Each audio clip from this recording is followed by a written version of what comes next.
तो जगन्नाथपुरी में सारे तीर्थों का निवास है और सारे धामों का भी निवास है, ऐसे हमारे आचार्यगण कहते हैं। तो कई सारे तीर्थ हैं, उसमें सर्वश्रेष्ठ है गंगा देवी। कौन है? गंगा माता या गंगा देवी। तो जगन्नाथपुरी के निवासी कहते हैं कि भगवान जगन्नाथ की सेवा के लिए गंगा देवी यहाँ आकर प्रकट हो गई हैं। तो इस स्थान का नाम श्वेत गंगा है। कौन सी गंगा? तो श्वेत गंगा ये बहुत विशेष स्थान है। तो जगन्नाथपुरी के कई सारे जो लोग हैं प्रतिदिन यहाँ आते हैं, गंगा जल स्वीकार करते हैं, यहाँ स्नान करते हैं। जैसे मैंने कहा कि वो कहते हैं कि अपने प्रभु की सेवा के लिए गंगा जी स्वयं यहाँ अवतरित हुई है और गंगा से ये अभिन्न है, गंगा देवी से ये जो स्थान है वो अभिन्न है। तो ऐसी गंगा देवी यहाँ प्रकट होती हैं, जगन्नाथ की कई प्रकार से सेवा करती हैं। तो जगन्नाथपुरी में 5 महत्वपूर्ण तीर्थ हैं। ऐसे कहा जाता है कि यदि व्यक्ति इन 5 तीर्थों में किसी में भी उसका सौभाग्य है स्नान करने का, तो वो निश्चित रूप से इस भौतिक संसार से मुक्त हो जाता है। इसलिए वो शास्त्रों में कहा गया है, मार्कंडेय वटे कृष्णे रोहिण्याम्श महोदधे इंद्रद्युम्ने नरा स्नात्वा पुनर्जन्म न विद्यते। कहते हैं मार्कंडेय सरोवर है, जहाँ मार्कंडेय ऋषि ने तपस्या की थी, भगवान शिव जी वहाँ आए थे उनके लिए। तो वो एक स्थान है, वो एक सरोवर है। दूसरा है वटे कृष्णे, तो ये जो श्वेत गंगा एक दूसरा स्थान है। और तीसरा है रोहिण्याम, रोहिण्याम मतलब रोहिणी कुंड जो जगन्नाथ मंदिर के अंदर है। और चौथा स्थान है महोदधे, महोदधि मीन्स जो समंदर है। तो समंदर में किसी भी जगह स्नान करना पवित्र नहीं माना जाता। कुछ शास्त्रों में निश्चित स्थान प्रदान किया है, वहां जाकर ही व्यक्ति को स्नान करना चाहिए। हम तो देखते बीच कौन सा अच्छा है, वहां जाते स्नान के लिए। लेकिन चैतन्य महाप्रभु ने ये वर दिया है विशेष रूप से 2 बार। चैतन्य महाप्रभु को आनंद आता था सी बीच में जाकर संकीर्तन करने में। तो हमेशा अपने भक्तों को ले जाते थे, सी बीच में कीर्तन किया करते थे महाप्रभु। और महाप्रभु ने कहा था कि जो भी व्यक्ति इस समंदर में स्नान करेगा उसके वो सारे पापों से मुक्त हो जाएगा। और दूसरी चीज, जब हरिदास ठाकुर ने शरीर छोड़ा था तो उस समय भी चैतन्य महाप्रभु ने हरिदास ठाकुर के जो शरीर था उसको स्नान कराया अपने हाथों से वहाँ समंदर में। और स्नान कराकर चैतन्य महाप्रभु ने कहा कि अभी ये समंदर साधारण नहीं रहा, ये परम पवित्र हो गया है। जो भी यहाँ स्नान करेगा, जो हरिदास ठाकुर को स्नान कराया है, यहाँ भगवत प्रेम वो प्राप्त करेगा। तो ये चैतन्य महाप्रभु ने ये वर दिया था। तो इस समंदर भी एक 5 तीर्थों में आता है। और 5वां है इंद्रद्युम्न सरोवर। हम जहाँ रह रहे हैं वहाँ से पीछे 5 मिनट चल के जाओगे तो इंद्रद्युम्न सरोवर है। तो ये इंद्रद्युम्न सरोवर भी अत्यंत पवित्र है। राजा इंद्रद्युम्न के कारण उसका वो नामकरण है। पुनर्जन्म न विद्यते, तो ये पुराण कहते हैं कि व्यक्ति पुनः इस संसार में जन्म प्राप्त नहीं कर सकता। तो यहाँ इसके किनारे बहुत सारे विग्रह है। जैसे वहाँ एक छोटा सा टेम्पल है जहाँ श्वेत माधव और मत्स्य माधव है। भगवान श्वेत माधव के रूप में यहाँ निवास करते हैं, क्योंकि शास्त्र कहते हैं कि जगन्नाथ मंदिर में आप भ्रमण करते हो, दर्शन करते हो, आनंद बाजार में जाते हो, तो जगन्नाथ का परम पवित्र जो प्रसाद सारे जगत को पवित्र करने वाला है, उसके ऊपर आपके पांव पड़ते हैं। तो वो भी एक महान अपराध है। प्रसादों को उल्लंघन करना या फिर प्रसाद पर पांव पड़ना, ये भी एक अपराध है जगन्नाथ प्रसाद पर। तो उस अपराध से कैसे मुक्त हुआ जा सकता है? तो शास्त्र कहते हैं कि उस व्यक्ति को यहाँ आना चाहिए श्वेत गंगा के तट पर। और यहाँ श्वेत गंगा के तट पर आकर यहाँ मत्स्य माधव है और दूसरा श्वेत माधव।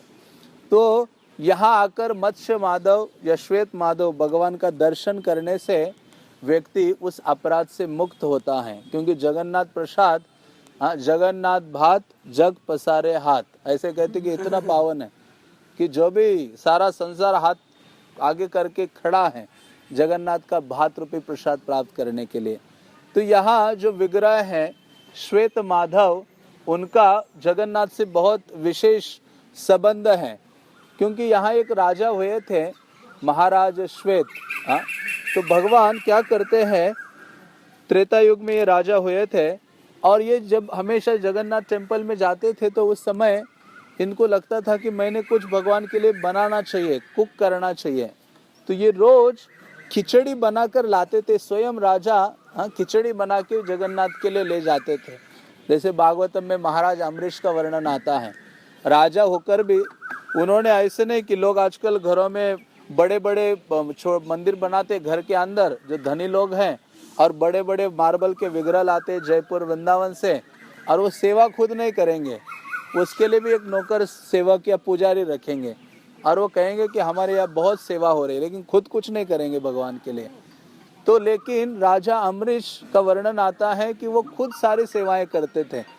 तो वैसे ही महाराज जो श्वेत थे, तो वो खुद भगवान के लिए खिचड़ी बनाकर ले जाया करते थे, और वो सोचते थे कि अरे मैं जो खिचड़ी ले जाता हूँ क्या भगवान उसको स्वीकार करते होंगे। वो कभी कभी उनको डाउट होता था कि लक्ष्मी इतना कुछ बनाती है, उसके अलावा प्रतिदिन देवतागण आते, खाली हाथ नहीं लाते, वो कई सारे व्यंजन बनाकर जगन्नाथ के लिए लाते हैं सारे देवतागण। तो उनको लगता है इतने सबका वो भोगा स्वीकार करते हैं, मेरे खिचड़ी को देखते हैं या नहीं है। तो ऐसा वो कई बार सोचते थे। तो एक दिन बाहर निकल रहे थे तो उन्होंने देखा जगन्नाथ की ओर, देखा कि अरे उन्होंने जो खिचड़ी लाया है, भगवान जगन्नाथ उस खिचड़ी को खा रहे हैं। तो ये देखकर राजा श्वेत बहुत आनंदित हो जाते हैं, और भगवान का जो उस महाराजा का जो खिचड़ी के रूप में जो प्रेम है वो भगवान स्वीकार करते हैं। तो भगवान कहते हैं कि हे महाराज श्वेत, आप मुझे बहुत प्रिय हो। इसलिए भगवान क्या करते हैं, उस राजा श्वेत का नाम अपने नाम के आगे डालते हैं। इसलिए यहाँ जो विग्रह है उनका नाम क्या है, श्वेत माधव। भगवान अपने नाम के आगे उनका नाम ये जगह दिखाने के लिए डालते हैं कि देखो मैं कितना अधिक अपने भक्त के प्रेम से बंधा हो, कितना अधिक अपने भक्त से प्रीति रखता हूँ। तो इस प्रकार से श्वेत माधव यहाँ विग्रह हैं, जिनका दर्शन करने मात्र से ये सारे जो अपराध हैं, प्रसाद के ऊपर हमारा पाँव आदि पड़ता है, इनसे हम मुक्त हो जाते हैं। तो ऐसे कई सारे उदाहरण आते हैं कि यहाँ एक सेवक थे जिनका नाम था तलुचा महापात्र। पंडाल होते हैं ना यहाँ पुजारीगण, तो ऐसे जगन्नाथपुरी में ये भी एक पंडा थे जो जिनकी बहुत इच्छा थी कि मुझे वाराणसी जाना है और वहाँ जाकर गंगा में स्नान करना है। जैसे लोग कलकत्ता रह रहे होंगे वो गंगा के तट पर, वो कहेंगे गंगा स्नान करने के लिए कहाँ जाना है, हरिद्वार। वहाँ से प्रभुपाद कहते ट्रेन पकड़ेंगे हरिद्वार के लिए। रह रहे यहाँ कलकत्ता में भी गंगा है, लेकिन स्नान करने के लिए वहाँ पहुँचेंगे। तो ये जो व्यक्ति था वो, उसको लगा कि मुझे अभी गंगा स्नान करना है अपने जीवन में, और वो भी वाराणसी में जाके स्नान करना, उसका अलग ही महिमा है। तो वो यहाँ आ गया, लेकिन देखा कि वो बहुत बूढ़ा हो गया था, बहुत शरीर जर्जर हो गया था। उसने सोचा भी ये मेरी इच्छा कैसे पूर्ति होगी, तो ऐसे आ गया यहाँ। सोचो चलो वहाँ नहीं तो यहाँ ट्राई करता हूँ। जैसे उसने यहाँ डुबकी लगाई तो वापस यहाँ नहीं निकला। कहाँ निकला कहाँ, वाराणसी मणिकर्णिका घाट में निकला। वो फेमस घाट है, शिव जी का प्रिय घाट है। तो वहाँ निकला, देखा अरे ये तो मैं वो श्वेत गंगा में नहीं हूँ, मैं कहाँ हूँ, वाराणसी मणिकर्णिका घाट में हूँ। और फिर उसने सोचा कि सही में ये जो गंगा देवी है ये मतलब अभिन्न है इससे, श्वेत गंगा से। तो फिर वहाँ डुबकी लगाता है तो फिर कहाँ निकलता है, यहाँ जगन्नाथपुरी में। कितना अमेजिंग है, कितना हम ट्रैवल करना इजी है। हाँ, तो उसका वो इतना श्रद्धा था गंगा के ऊपर। हाँ, जैसे प्रभुपाद कहते हैं कि ऐसे कई आचार्य थे केवल गंगा जल ही पिया करते थे वो। और इवन पुंडरिक विद्यानिधि का भी वर्णन आता है इससे संबंधित। तो ऐसा ये जो स्थान है श्वेत गंगा से अभिन्न है। और एक बार यहाँ एक महान हमारे संप्रदाय की एक वैष्णवी है जिनका नाम था गंगा माता गोस्वामिनी। तो उनके बारे में विशेष लीला यहाँ बताई जाती है। वैसे इसका नाम श्वेत गंगा इसलिए भी पड़ा, एक तो महाराज श्वेत भी, और दूसरा है कि जब वो पर्व आता है गंगा सागर मेले का, तो हर कोई व्यक्ति गंगा सागर जाना चाहता है स्नान करने के लिए। तो यहाँ का जो वाटर है वो श्वेत हो जाता है, ऐसा कहा जाता है कि ये वाटर की जो बढ़ जाता है और इसका वर्ण या कलर भी बदल जाता है, और हजारों हजारों लोग उस दिन यहाँ स्नान करने आते हैं। तो हमारे संप्रदाय में एक महान वैष्णवी हुई है जिनका नाम था गंगा माता गोस्वामिनी। वो ओरिजिनली राजकुमारी थी बंगाल में, और वो उनके पिता को और कोई संतान नहीं थी, एक ही डॉटर थी, और पिता के बाद सारा जो राज्य का कारोबार है इन्हीं के ऊपर डाला गया, और ये संभालने लगी, और इनका कोई रुचि नहीं था विवाह करने में। तो इनका मन हमेशा भागता था कि मैं वृंदावन कब जाऊं, कृष्ण की सेवा में अपने आप को कैसे पूर्ण रूप से नियुक्त करूं। तो ऐसी गंगा माता गोस्वामी की ये जो इच्छा थी बहुत तीव्र, वो भगवान ने जानी, और उन्होंने सोचा कि मुझे इजीली ये लोग जाने नहीं देंगे वृंदावन। तो उन्होंने अपने सारे मंत्रियों को एक बार बुलाया और कहा कि आप क्या करो, मैं अलग अलग कार्य आपको सौंपती हूँ, और मैं 1 महीने की छुट्टी के लिए जा रही हूँ बाहर, तब तक मैं देखना चाहती हूँ आप लोग कैसे मैनेज करते हो। तो ये बताकर गंगा माता गोस्वामिनी जो युवा थी, और वो अपना जो बांग्लादेश में उनका राज्य था उसको छोड़कर वृंदावन चली जाती है, और वृंदावन जाकर वृंदावन में कई सारे वैष्णव वहाँ निवास कर रहे थे, वहाँ बहुत तपस्विनी का जीवन जीती हैं। और फिर एक आचार्य हरिदास पंडित उनको अप्रोच करती है कि आप मुझे दीक्षा प्रदान करो, क्योंकि दीक्षा लिए बिना ये जो मनुष्य जीवन है वो पशु के समान है। शास्त्र कहते जब तक व्यक्ति गुरु के द्वारा विधिवत दीक्षित नहीं होता तो वो व्यक्ति वास्तव में मनुष्य नहीं है, वो पशु ही है। क्योंकि पशु भी जन्म लेते हैं, भौतिक कार्यों में लगे रहते हैं और एक दिन अपना शरीर छोड़ते हैं। तो इस प्रकार से वो हरिदास पंडित को अप्रोच करती है। तो वो कहते हैं कि तुम तो राजकुमारी हो, तुम्हारे अंदर मुझे नहीं लग रहा है कि तुम ये सब व्रत आदि पालन कर पाओगी और इतना तपस्यामय जीवन जी सकती हो। तो मैं सोचूंगा, तो इतना तपस्यामय जीवन जीती है वो वहाँ केशी घाट वगैरह में निवास करके, कि फाइनली हरिदास पंडित उनको दीक्षा प्रदान करते हैं। दीक्षा प्रदान करके कुछ दिन के लिए उनको कहते हैं आप राधा कुंड में निवास करो और वहाँ भजन आदि करो, और फिर उसके उपरांत वो कहते हैं कि मैं आपके लिए एक सेवा देना चाहता हूँ। वो गंगा माता गोस्वामिनी को वो एक सेवा देते हैं कि उनको कहते हैं कि आपके लिए ये सेवा है कि आप जगन्नाथपुरी जाओ और वहाँ एक ही स्थान में क्षेत्र संन्यास लेकर वहाँ निवास करो। क्षेत्र संन्यास मतलब एक ही स्थान में रहना, उस टाउन या उस शहर या उस धाम से बाहर नहीं जाना।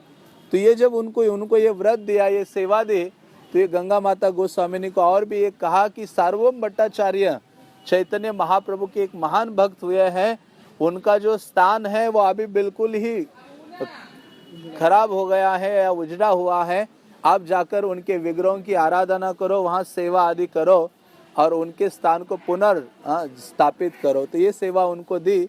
तो गंगा माता गोस्वामिनी यहाँ आती है और उनका अनुराग सबसे अधिक श्रीमद् भागवतम में था और हरि नाम लेने में।